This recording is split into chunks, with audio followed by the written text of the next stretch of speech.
Hi everyone, it's me Marcy and welcome to another Marcy's Meal Deals.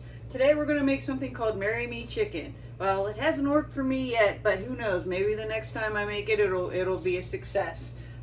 This one's real simple, real easy, but really tasty. All you need is a few chicken breasts. We're going to use boneless, skinless chicken breasts, but you can use chicken thighs, chicken breast with bone-in skin on if you prefer. We're trying to make it just a little bit healthier like we like to do here, so we're using boneless, skinless chicken breast for this one.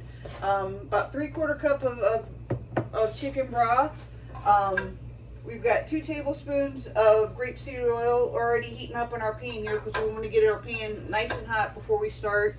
We got 2 cloves of garlic chopped up, ready to go. Some sun-dried tomatoes, some half and half.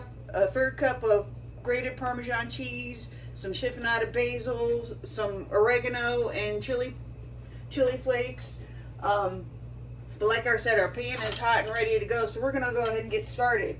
All I did with these chicken breasts to get them prepared was just coated the one side with some salt and pepper. That's what we like to hear. And we're going to put our chicken breast presentation side down in our pan to start with. That's the pretty side that we want to serve.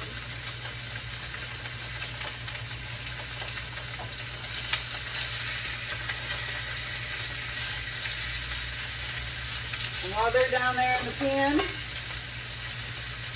we are going to put some salt and pepper on the other side.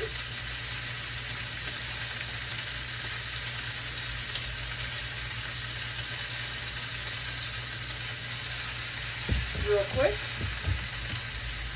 That's not pepper. There we go. There's our pepper shakers.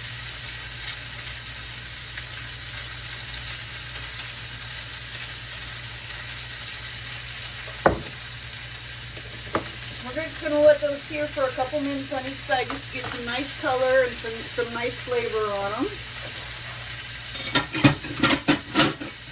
Grab another plate so that when we pull those out we can set them aside.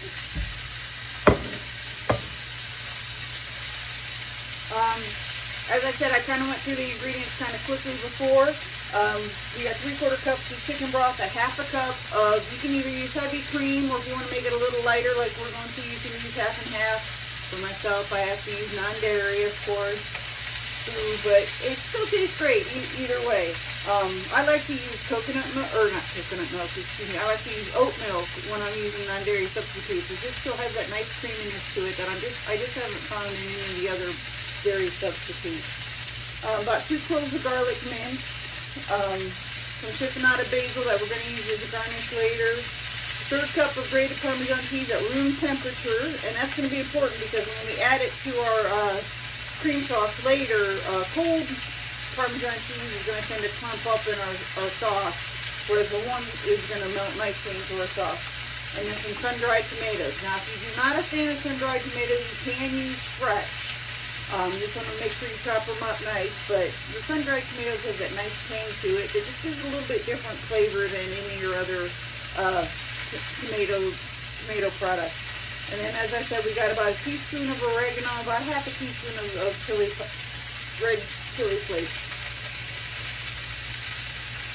So we're just going to let our chicken sit there for a minute. We don't want to mess with it because that's going to break the sear, and then it's not going to get that nice browning effect to it. Contrary to proper release, you don't want to keep flipping it and flipping it and flipping it. You just want to let it sit there until you get the browning effect. You're going to notice the color of the chicken is going to start to come up the sides, and then it's going to be ready to flip.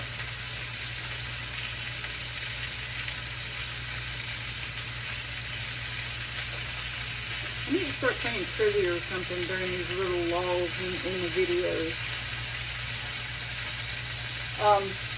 To go with this dish, since it is just the main part of the dish is just chicken breast and sauce, I'm going to make quinoa to serve under the chicken and some green beans.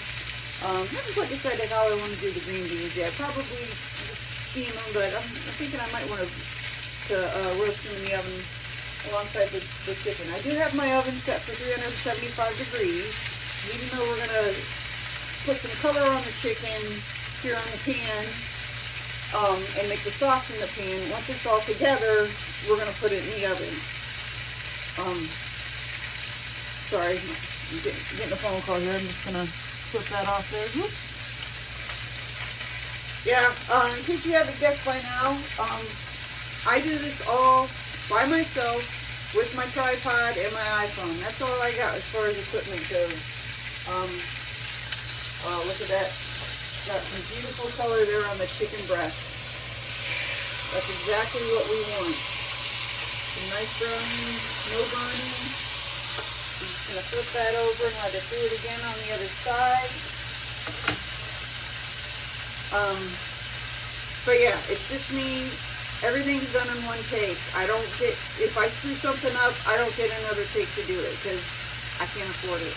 This is the real food that I feed my family. And so I'm just showing you, you know, how do we eat to try to save money and try to eat a little healthier. As I think I've shared with you before, Emily and I are both on the insulin resistance diet, which is similar to keto, but not exactly. It also has a lot to do with intermittent fasting, which is timing of when we eat. So far, since we started doing it, I think we started doing it in about May. It's November now. I've lost about 40 pounds. Emily's lost a little over 20 pounds. She's also got some other health issues and some medication issues that makes it a little trickier for her. But it does work. Neither of us go to the gym and work out or anything like that. So this is purely by diet we've lost this weight. So just little changes in your diet and your routine can make a big difference.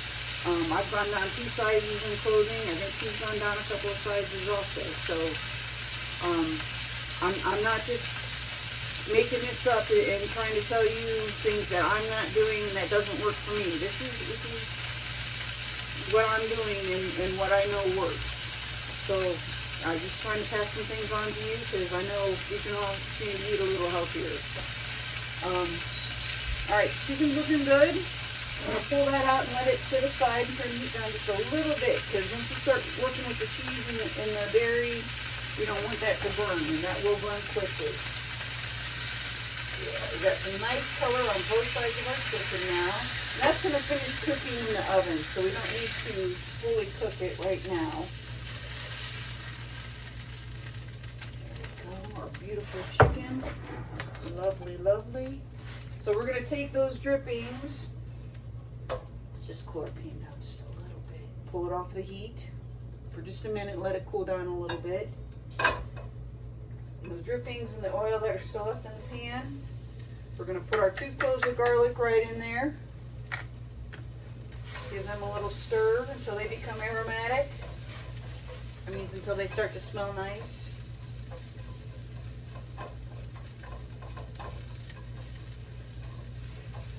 It doesn't take long with garlic, especially fresh garlic. Now if you buy the squeezy garlic, which no judgment, I use that a lot too. It takes a little bit longer to get through those oils and stuff that in the brine that it's stored in. But fresh garlic, it really only takes about 30 seconds. There we go. And then we're going to add our chicken broth.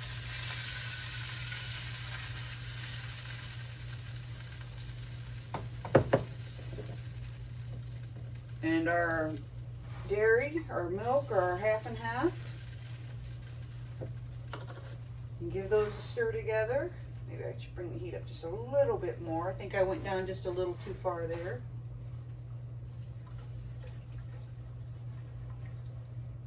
Especially since I'm not using dairy milk, I could probably use a little bit more heat.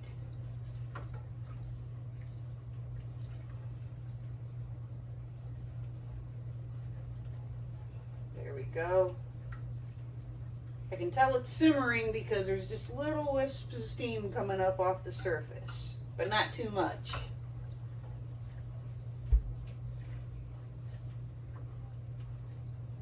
All right. Now I'm going to add our Parmesan, just a little bit at a time, and stir that in.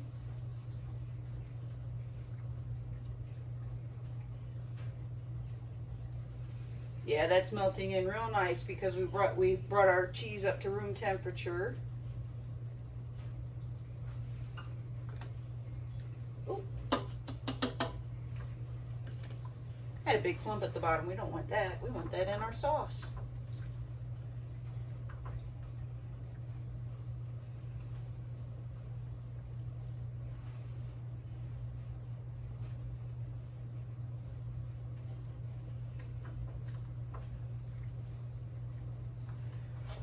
Add our seasoning. Again, that's oregano and red pepper flakes.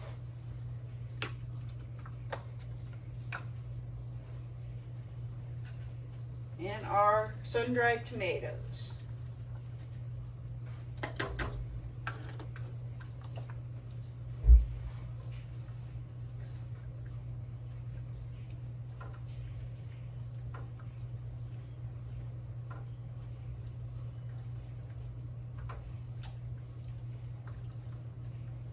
We're just going to bring that up to a little bit of a simmer.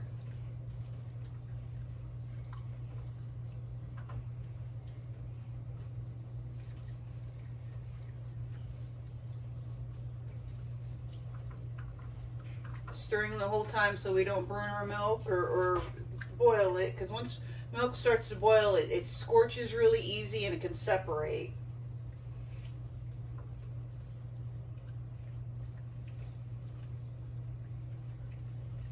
Alright, there we go. You can see the steam coming up out of my pan there, I hope. Maybe. Might be kind of hard to see from there.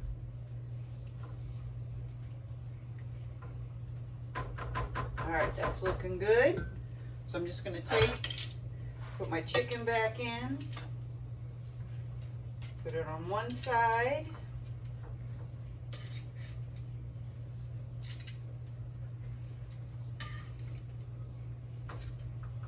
Put it down in there. Okay, it's starting to bubble just a little bit. As long as it bubbles just a little bit, it's okay. My oven's all ready. It's saying, feed me that chicken. I'm ready for it. Flip the chicken over, get it on the other side. And we're going to pop it in the oven for 15-20 minutes, which is going to be just long enough for me to figure out what I want to do with my green beans and get my quinoa made. There we go. So we'll see you back here then. All right, we're back, and just like I said, it's been about 20-25 minutes maybe, because quinoa was being a little stubborn on me. I had to give it a few extra minutes to cook. But the chicken looks nice. Got to be careful. I almost made the mistake of grabbing the hot handle with no protection. You can see the sauce has set up nicely. The chicken's a little brown. Now, when you use dairy milk, it will be a little creamier, a little bit thicker. As I said, because of my dietary restrictions, I had to use a milk substitute. So we're just going to take a little bit of our quinoa here, place it on our plate.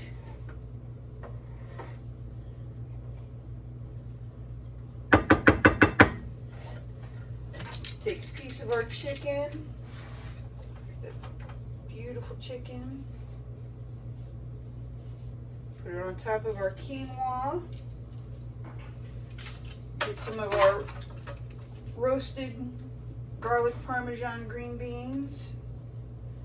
Put them on there for a little bit of height.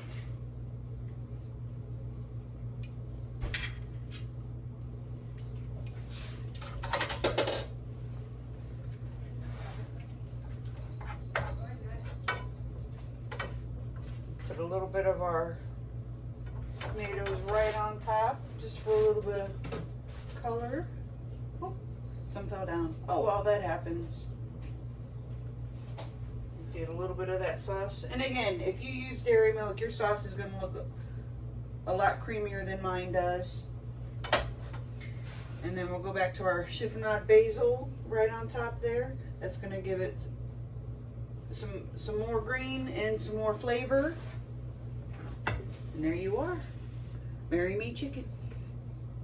Hope it works better for you than it has for me in the past, but it's all about flavor. Have fun.